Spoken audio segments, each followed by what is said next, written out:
Welcome to Impact the World, the show for and about creatives, changemakers, and entrepreneurs.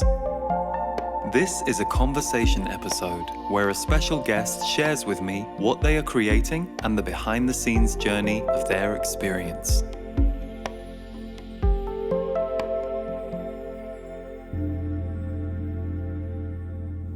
In this episode, I get to sit down with Jeff and Clayten and speak to them about their consciousness technology, known as Focus Life Force Energy.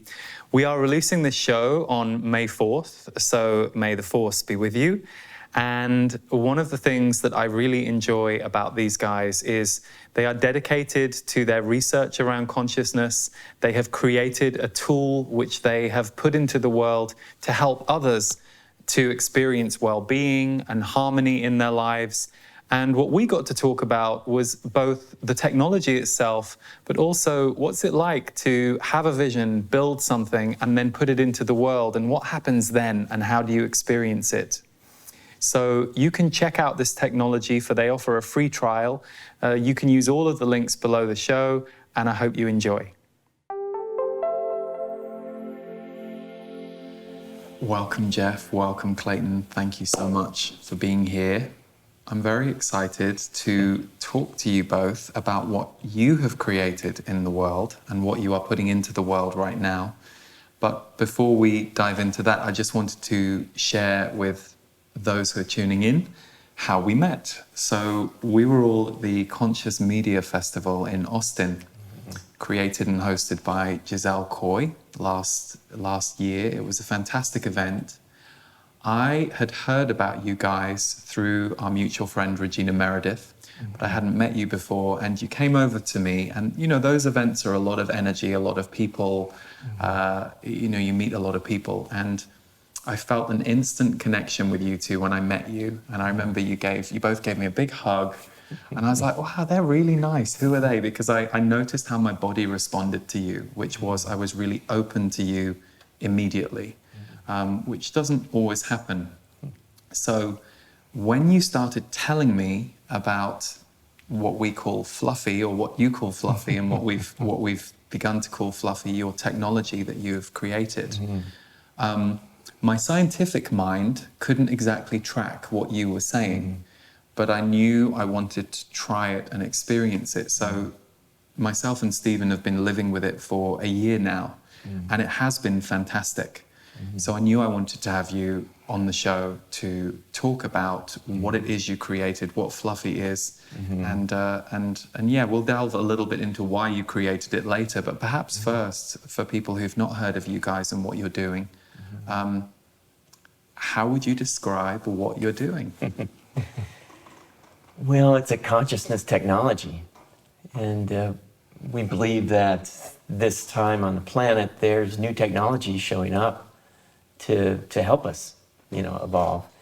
And this is one of them, and it's a consciousness technology that activates a high consciousness field.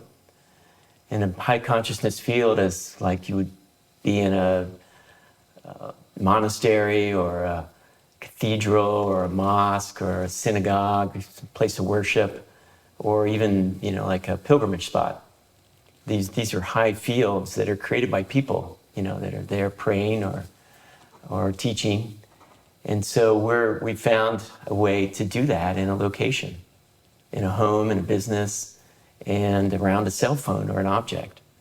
So we're activating these fields with this technology, and there's a quantum association that's occurring between our system and the location, and we can get into more how that works.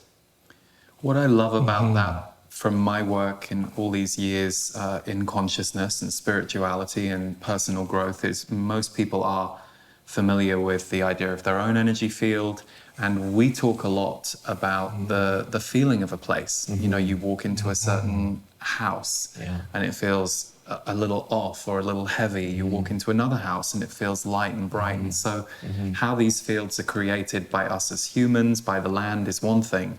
But what you're doing is creating an amplifier and sometimes a mitigator, particularly I don't know if I'm going too quickly into it, but particularly around the work that you're doing with EMFs right now, and the fact that you can have the technology on your phone to help mitigate any negative side effects that may happen through the new technology that we have. Yeah, there's many ways to enhance consciousness, and our mission is to create the optimal conditions for human evolution through the use of this consciousness technology. And so on the positive, we add to an environment, we add good lighting and good colors and beautiful art and nice furniture. We clean it.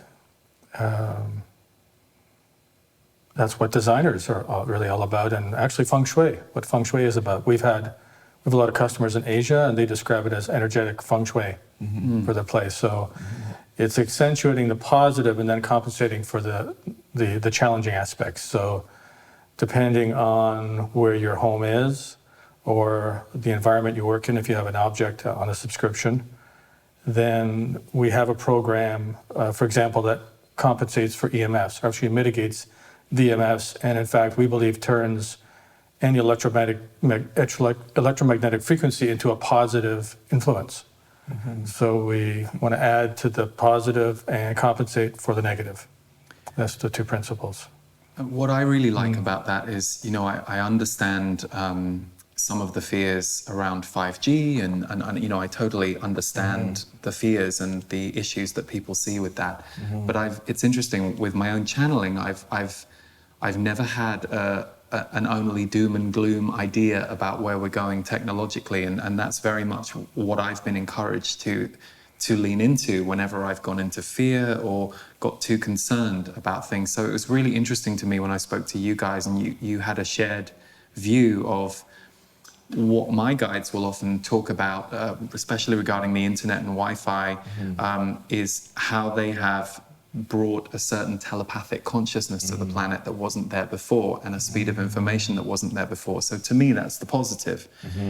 If there's anything harmful in the technology itself, how we can mitigate or balance that is one thing. But what I found so fascinating talking to you guys was this idea that you can actually use it to optimize when you use the technology that you're using to combine it with 5G or EMF.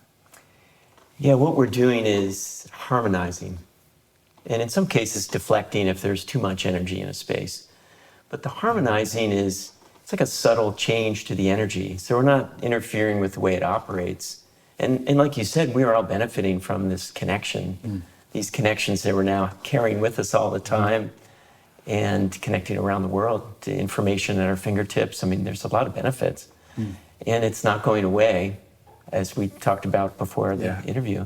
So, our focus is activating or creating this environment that's like a sanctuary, like a place where we can grow and be ourselves, be our fullest selves, and let's use what's here. And let's use what is now and what's coming. And so this harmonization is subtly using shungite, and we can get into how we're activating these fields. So our system is very much like prayer or sending Reiki treatment. And the way it works is the system is focusing, kind of redirecting and focusing life force energy and concentrating it into a place. Just like if you sit down to pray for someone or a place, you're going to sit down, you're going to focus, move into a meditative state. Then as prayer or Reiki's treatment, you're identifying somebody. So you're holding them in mind.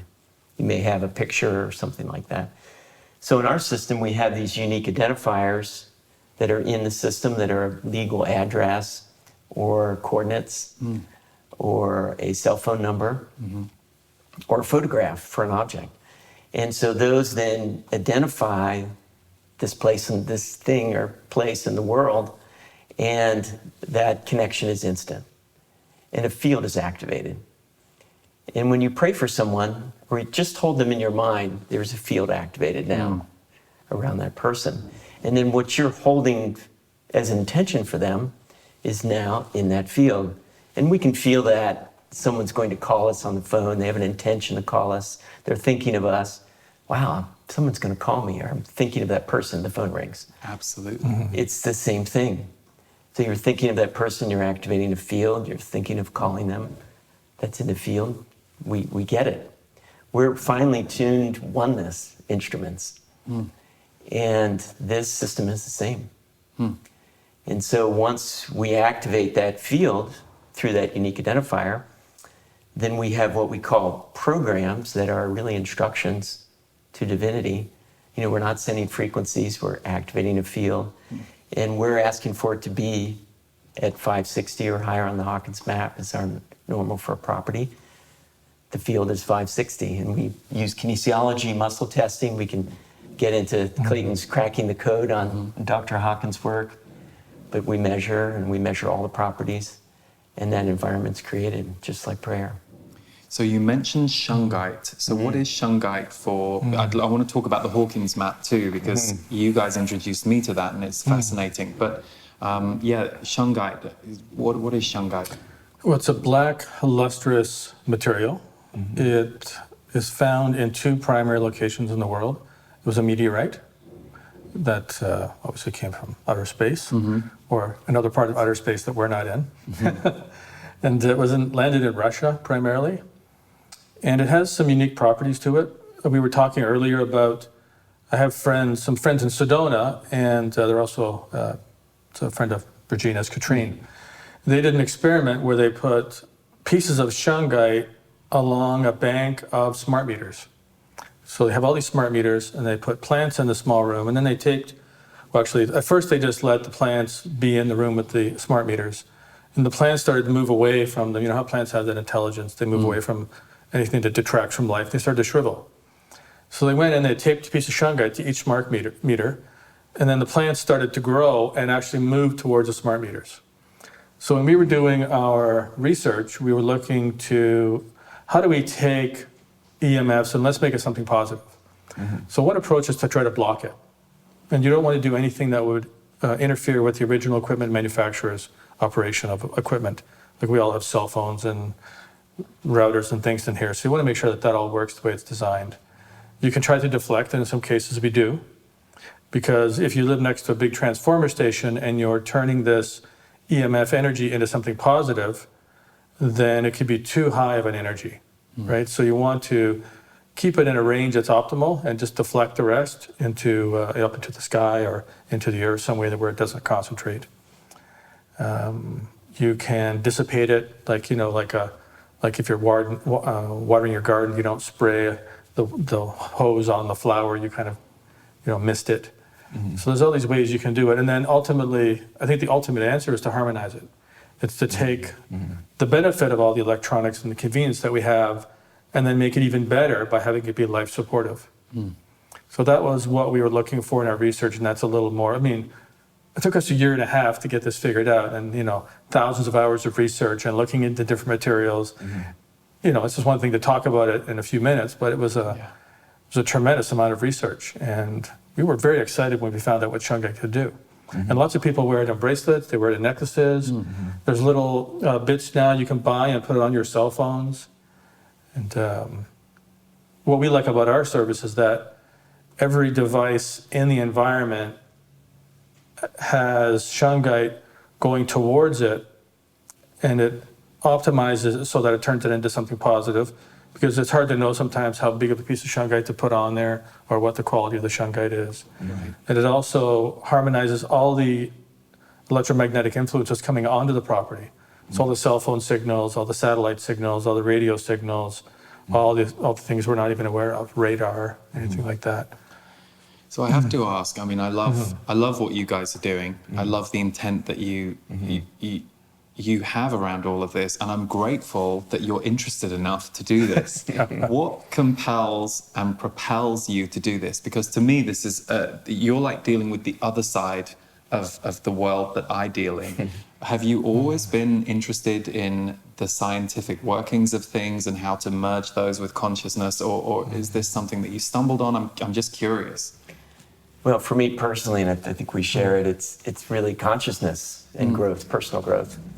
So it's working on myself and how can I contribute just by being a more forgiving, loving, grateful person. So there's been, spent my life, I think when I was a young child, I would lock myself in the closet and I read books about, sensory deprivation and, I did experiments when I was a kid. And so I've just been... On yourself? On myself. Unwitting brother or sister? Not pets or anything, right? My younger brother. No, it's more, I've been focused on consciousness and growth, it seems, my life. And bringing it into business. So my passion was creating environments, in a business for personal growth and for collaboration and innovation. Which is great. Yeah, and it's what the world needs, it seems. Yeah. So FLFE is based on spiritual business principles, you could say, the company itself. But, when we could then start to combine creating an environment for ourselves to grow, that really helped not only mitigate some of the things that are the chaotic energy that's there in the world, but also just to buoy us up with that life force energy and high vibration. But we started with service work. Once we found the technology, we spent the whole year of 2012 raising parts of the world, like using Google Earth, and the machine was very simple at that time. We were like writing on pieces of paper and putting it into the machine. And we would find the lever point for a continent, like if this place goes out, the whole continent goes out. And we did that for a year, and then we just said, wow, that was cool. We enjoyed it. And then we got sort of the message to create the business so people could do that themselves for their own properties. And then every subscription, we give people the opportunity to give a free, lasting subscription. As long as we do the service, it'll be on at a little lower level of consciousness. So we're allowing people to join us in the service. That's what I love about the subscription too, that you have your own dashboard, you can go in and you can turn things on and off and move the dial up and down. It's good because yes, you're providing a service to us, but you're also providing a way that we can play with the service ourselves to test things, which I really like. Yeah, we're all consciousness researchers. Yeah. Which is what Clayton's coming from.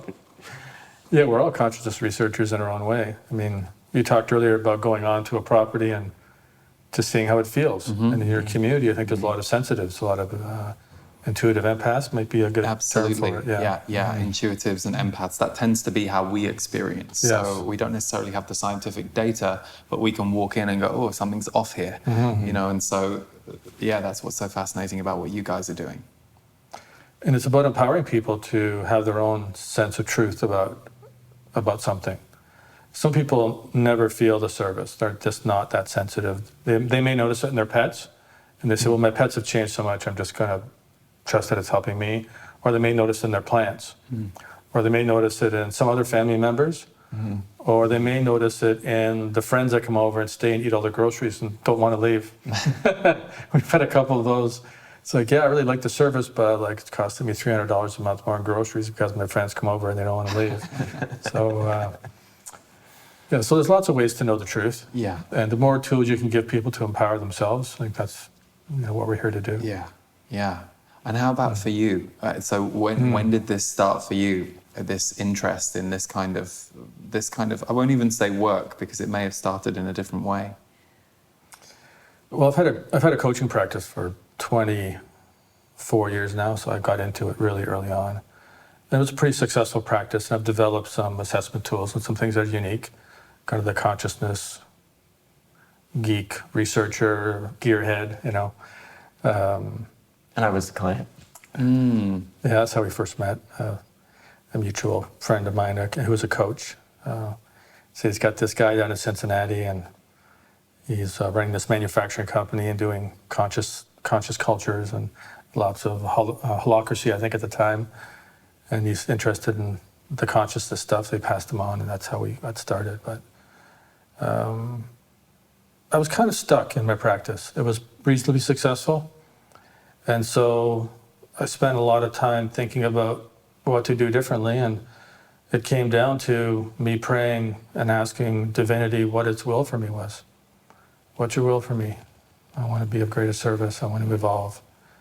And I prayed and I prayed and I prayed, and these signals, these serendipities started happening. Jeff and I, we met this inventor who had this machine. He was trying to create a free energy device, and after 7 years, they ran out of money. There was 3 of them. But they had stumbled across, accidentally, a way to concentrate or focus energy on a small location. And so he would charge up crystals and put them around his house, because it made the house feel good. And then one day he was charging up a plate of marble. It was a marble plate. And he took it out of the output stack where the energy comes in and then goes out. And somebody called, and he was holding the marble in his hand. He was on the phone talking. And then when he got off the phone, he noticed the arthritis in his hand was gone. The pain was gone. And so that was the beginning of him knowing he was onto something. And then we took that technology and reverse engineered it through a lot of research, like years of research, thousands of hours. And we've found a way to put a unique identifier in the technology and send it to a legal address, because that exists in consciousness. The cell phone number that we have is unique in the world, so that exists in consciousness. So that's a longer story, but it really came down to me just praying and then paying attention to what the signs were. And then eventually, if you pay attention and take some action, life keeps leading you. Yeah. Yeah. That's great. I'm curious, do people have a hard time understanding this? Because, I've recommended you guys to several people, and, most of them who, especially the ones who are a little bit more like me, they feel it and they go, oh yeah, that feels good. I'll try that. But some who need a little more logic or understanding, they're like, well, is it like a big telescopic machine in a field? People, and I totally understand. I understand people trying to understand it. I think you guys have done a great job of explaining more about it today. But do you find that can be a stumbling block for people? I think it can. The mind wants to relax. It's vigilance and be okay with it. So, we've gotten better and better at communicating it. The websites. It has more and more information now and graphics that kind of show how it works. It's the prayer Reiki analogy has really been helpful, because it really is how it works. And people can relate to that. So that's helped explain it. And we had the free trial. And that's really the way. We did it without a credit card. Which I love. I think that's so good, because people understandably are hesitant, because then they think, well, I'll forget this is a subscription. We've all been there. Yeah. So we wanted people to try it. And because it is so nonlinear, it is so different, but it is a consciousness technology, and there's just going to be more and more showing up to help us through this period or to assist us to evolve. So let's try it out, do the free trial. You can do a phone or a home. And at this point, it's 15 days. And then you can do the home, and then you can turn around and do the phone. Yeah. So it's a way for people to really feel it, and like you said, turn it on, turn it off, experiment. Many people don't tell their partners, kids. They just make sure they drink plenty of water. Yeah. Because hydration's especially important, because in a high consciousness field, there's so much more energy for the body to use for repair projects, rebuilding, optimization. What we're seeing now is we're moving into brain optimization as a part of EMFs, that it takes more water. Yeah. And it's helpful. Also, essential fatty acids and magnesium are also important. Vitamin D, if you don't live in California. But those, that support of each of us to evolve is really what we're about. And I really relate to what you're talking about from, for example, like times I'm running workshops, and things get very high, or even attending certain higher workshops, things do get very high in the body, and the body just does absorb everything. So, so no, I really love the brain optimization part of what you're doing, but also the education you give people that when you turn this technology on, pay attention to how it affects you, because it was something that Stephen and I were very mindful of when we first started with FLFE. Yeah, we really talk a lot about hydration. It's so important. And that's one of the messages I'm constantly giving people at workshops. You know, it's like, make sure you hydrate. Yeah. You know, as we were saying earlier, we're in this environment, we're in this EMF, you know, we've got 5G, other things coming, and it's just part of our environment unless we go off in the woods somewhere. So as we looked at creating this optimal environment for evolution, including around our cell phones, harmonizing the EMF was a piece that we couldn't avoid. You know, we just kept seeing the lower consciousness as we saw. So we look at EMFs as either consciousness lowering, and we're moving them to consciousness raising or positive energy. But the brain optimization is another part of it. So how can we evolve to be, to be ideally suited and for our evolution and for the changing world? And so this brain optimization is a boost during the day. So it's subtle energies we're talking about, like qi. It is qi, like Chinese medicine. So we're flowing qi into the brain, more than would normally flow. And the brain then uses its innate intelligence of the body to boost the parts that are low, that aren't functioning well. It might be from a previous injury, trauma, or from exposure to something like some EMF that might have been damaging. So during the day, we're boosted to have better brain function. And then at night, we're boosting sleep, because so many people have issues with sleep. Oh yeah. And we found in our beta testing of just the EMF mitigation by itself that there was much better sleep and less tension. People just kind of relaxed, with the EMF mitigated. But the brain optimization at night is that energy now is feeding the brain's natural, innate, guided intelligence for renewing and adapting to the environment. So with that additional energy, then the brain is kicking into a different gear of renewal. Sounds fantastic. And also, I think immediately and I mean, I've had this since I first met you guys, the amount of people that are having increasing issues with Wi-Fi, people who are highly physically sensitive. So I'm somebody who can withstand quite a lot of physical stuff compared to other sensitives, it seems. But I've got friends and I've met many people in my work who have really extreme reactions to environmental issues. So what kind of results are you seeing with those guys? Well, we had a woman I was talking to on the phone, and she thought she had Lyme disease. And she may have had it. She could not get out of bed. Her husband had to help her take a shower. She loved gardening. She couldn't get in the garden. And she mentioned to me that if she got near her router, she felt sick. So I said, well, let's try EMF mitigation, which was in beta testing at the time. So we put that into her service. She was a subscriber. And she texted me the next day and said, I'm getting out of bed. I'm taking a shower by myself.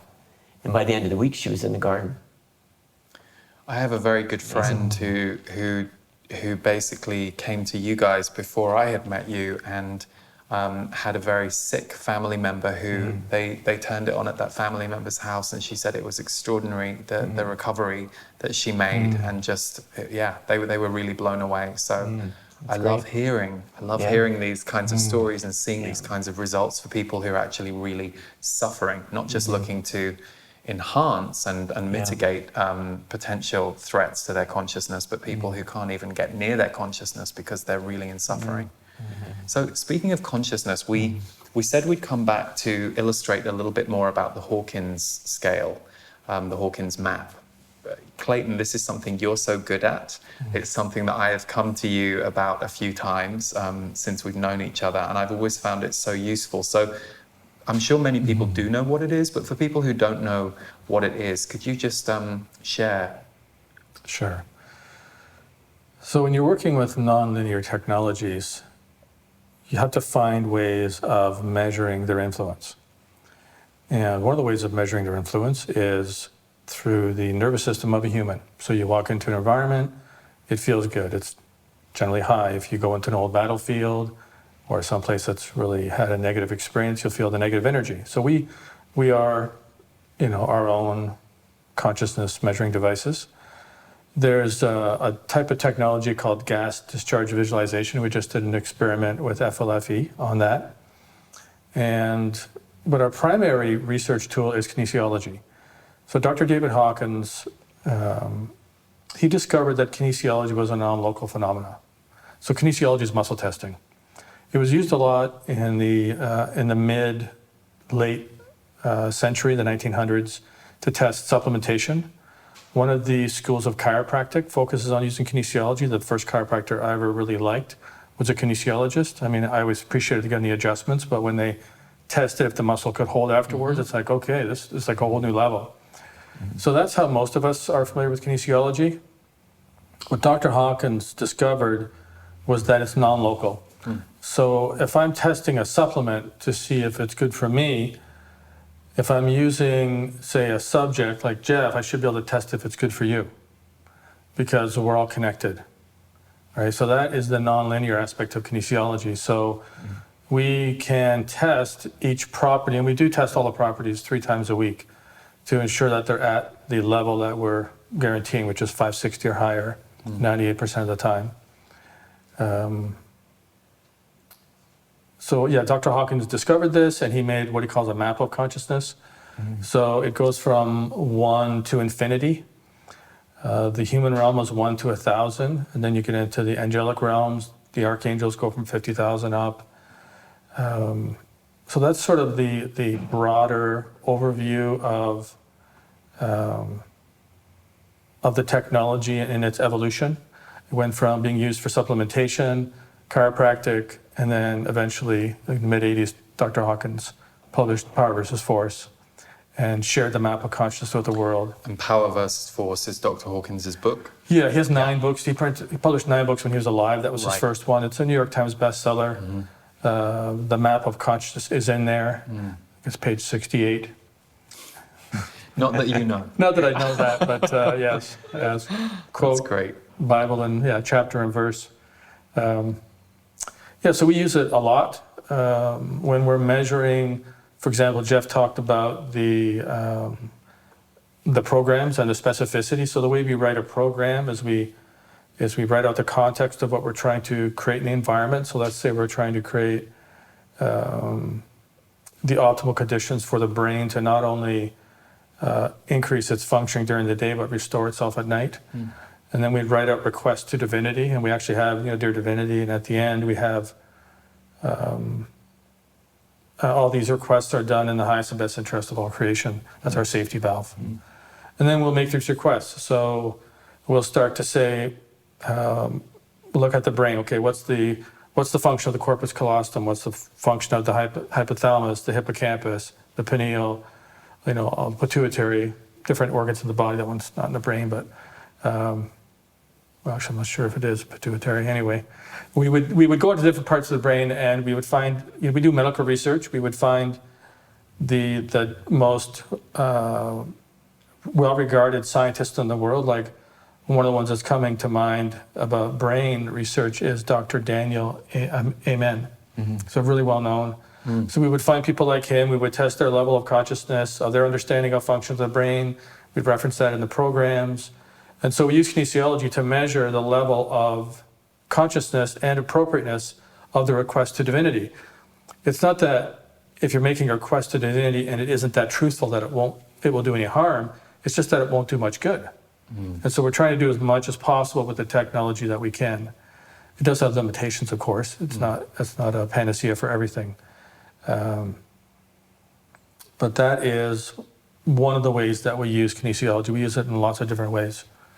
Like, for example, when we watched your energy update the other night, so we were checking, okay, the level of consciousness of disease.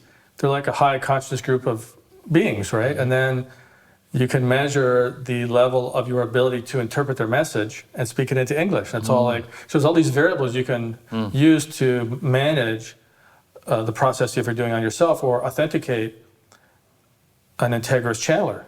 So, you know, there's people like yourself and Lee Carroll and other people that are, you know, they're professional, trustworthy, integrous channels.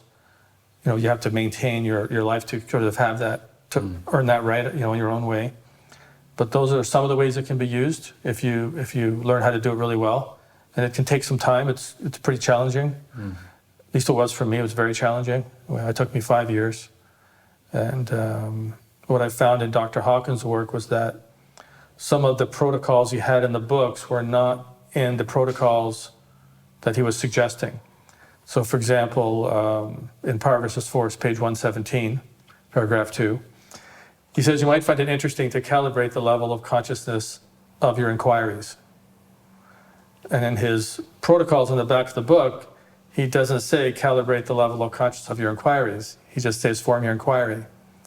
So what I did was I spent 6 months with 2 friends we drove ourselves crazy trying to figure this out because it wasn't working, right? And then I read that and I was like, okay, so I started creating my own template and when I started measuring my inquiries, everything started to get more accurate. There's all this variability, right? And then it started to be less variability because I was asking the same question the same way. Even if it wasn't or making the same inquiry the same way, even though it may not have been a great inquiry, at least it was consistent. And so that's what we found in the research team that we had, was that the one scientist in the group, he was saying or making the inquiry the same way every time, and he was getting the most accurate results. So that was a clue to us. So maybe I could talk about this for like a week. So I'll stop. No, it's great, and it's interesting because there's a couple of things I've come to you this year with. Quite important decisions I had to make, and I had my own intuition about them, and I came to you for some backup, and it was very interesting both times what you gave me about the Hawkins scale reading of these opportunities, and it was great because it completely mirrored the good and the challenging feelings I had about the opportunities, but expanded on it. So I've really appreciated having that scale as well, and it's been interesting to learn about it from you. So I am aware that we're gonna, go ahead. I was just gonna say on the scale itself, 410, 420 is around North America.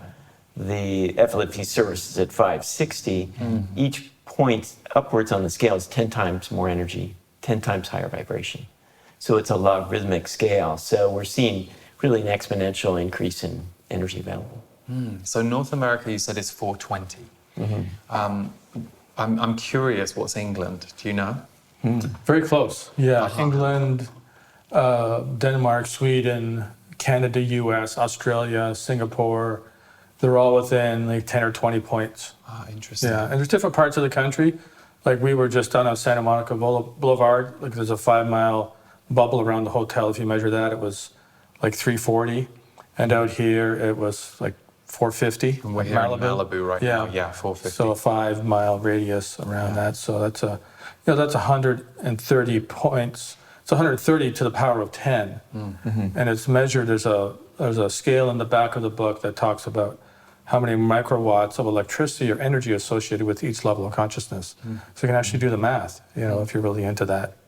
I think you might need to do a country map at some point, because I can hear voices of people who are tuning in going, what's this, what's that? Yeah, so anyway. I wanted to ask, before we wrap up, I wanted to ask you guys, clearly you're proud of what you've done, and you should be. And I'm really grateful that people like you are out there in the world doing what you're doing. I just wanted to hear from each of you, because this show, we do talk to creators and creatives about what they've created and their journey. What has been the most challenging aspect for each of you personally about putting focused life force energy, or FLFE for short, into the world? What has been the most personally challenging aspect of the journey either historically or so far or at the moment? Yeah, I would say historically, because we're really moving into a different phase, it feels like now with the EMF mitigation and brain optimization, is focusing on the product. Basically, we have this incredible tool, and it's really amazing what it can do. So we've just continued to put more and more sort of value into the service, and we haven't been marketing, So our focus has really been sort of in the laboratory because it's just so fun to do, but it means the business is much smaller than it could have been. Yeah. And that seems to be changing now, but it was challenging to know we had something and not to have it grow because we were really focused on making it better and better and better. Yeah, I think a lot of the people listening who are creatives or entrepreneurs will absolutely relate. I think it's one of the biggest challenges if you're a natural creative. For me, certainly the hardest thing was standing on the soapbox and saying, oh, I've created this. I didn't want to have to deal with that. Yeah. Now I know that you have to do both, especially if you've got something that you think is going to help people. But I'm curious what it was for you, Clayten. Pretty well exactly the same. Yeah, it is. There's a lot of joy in creating it, and when you're in that creative process, you're connected to divinity or whatever you want to, call it, God, or the universe. And there's a beauty and a joy, and there's a freedom when you're there. You're just you're at one, you're at peace, and then it's bringing it to the world in such a way that you can make a living at it. We have employees we pay a living wage. Good benefits. We have a great work environment, and that's what Jeff has really done with his other companies. That was business as a spiritual path, I think, for him. I won't speak for him, but he's had an extraordinary tenure at his company, and people just, when I was down there, it's like, oh, this Freddie's been there for 35 years. This Johnny's been there 27 years. And I'm like, walking around the place, like, it's like that's when you create a great culture, people will stay. And so it's that evolution of finding something that's unique. I mean, the technology is a unique combination of what's available that we know, and then making a business out of it, and then creating a company and growing the business, and wanting to just give more and more to people because we can do a lot of good. And yet at some point, and that's been the last year or two, it's like, I think we can do more good by more people being on the service rather than making the service better, because we do give away a free pay-it-forward subscription, and the more the revenue the business generates, the more good we can do because we have revenue to market. Absolutely. And so it's just, it felt like more of a paradox in the past. We're making peace with that now, and my latest theory is that for us entrepreneurs and creatives, that it might be an expression of our egos if we can't transcend the necessity to grow our business to a place where it can support us and we can live in abundance. I think Hallelujah. so. I so agree. And I often, when I'm working with or teaching entrepreneurs, because this is the same journey I've had to go through, and I still continue to go through it, but I've come a long way, is basically you can become an ambassador of your work, abundance, and it's not that any of it is yours, but if you aren't willing to grow with it, then you cap not only the experience for the person you're creating the work for, but everyone who's working within it.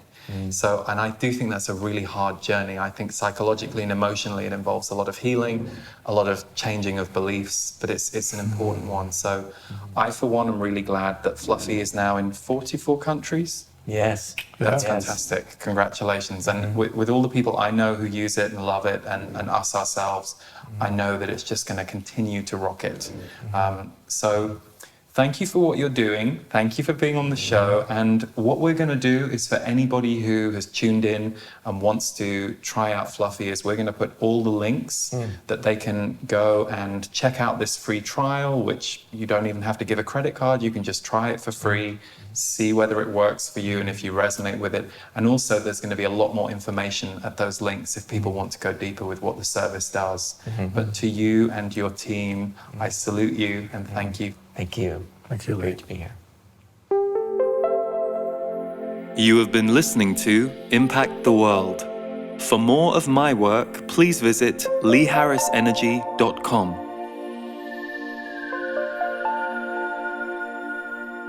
If you are an entrepreneur, creative, healer, or change maker who wants to take your work to the next level in the world, consider joining my Own Your Value online course. Online video and audio plus live calls with me, beginning May 26th, and registration closes on June 7th. Visit leeharrisenergy.com or use the links below this video or audio.